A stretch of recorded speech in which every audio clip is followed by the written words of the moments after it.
Ces derniers temps, non, mais il y a eu des incidents provoqués par qui? Par le Polisario. Polisario, en fait, était une création espagnole, mauritanienne et algérienne. On ne va pas rentrer dans ces détails-là.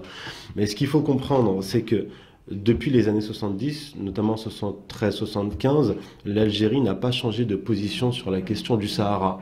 Pourquoi? C'est pour une question géopolitique simple.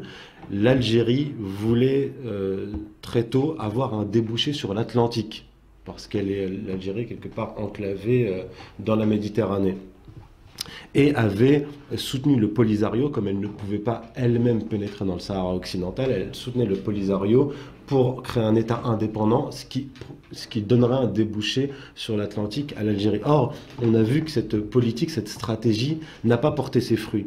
Elle n'a fait qu'envenimer plus encore les rapports entre l'Algérie et le Maroc. Ce qu'il faut dire, et ce que personne ne dit, ce que je pense, c'est que la question du Sahara a été un levier des puissances occidentales pour maintenir le Maroc soumis, notamment aux États-Unis.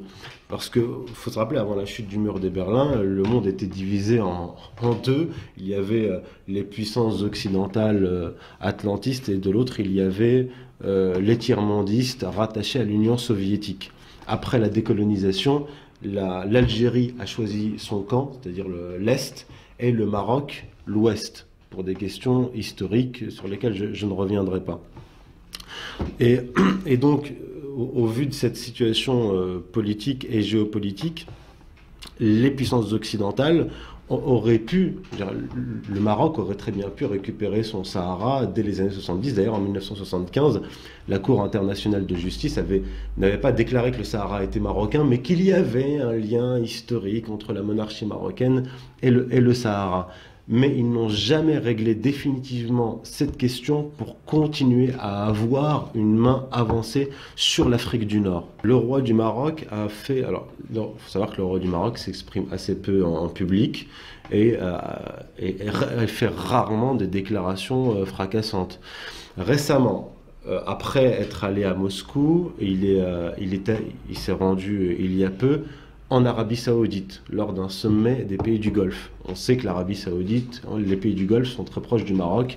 Ils investissent énormément d'argent au Maroc. Le roi du Maroc est allé en Arabie Saoudite pour s'expliquer devant ses alliés, pour les rassurer, leur dire que il restera l'ami des pays du Golfe, etc., mais que le Maroc a le droit de modifier sa stratégie géopolitique et il justifiait par là son rapprochement avec la Russie. Et il a parlé, c'est là où c'est important, il a parlé d'un complot de certaines puissances, il ne les a pas nommées, pour faire éclater les pays musulmans. Et il expliquait très clairement que le Maroc était un des pays visés par ce grand démembrement du monde musulman.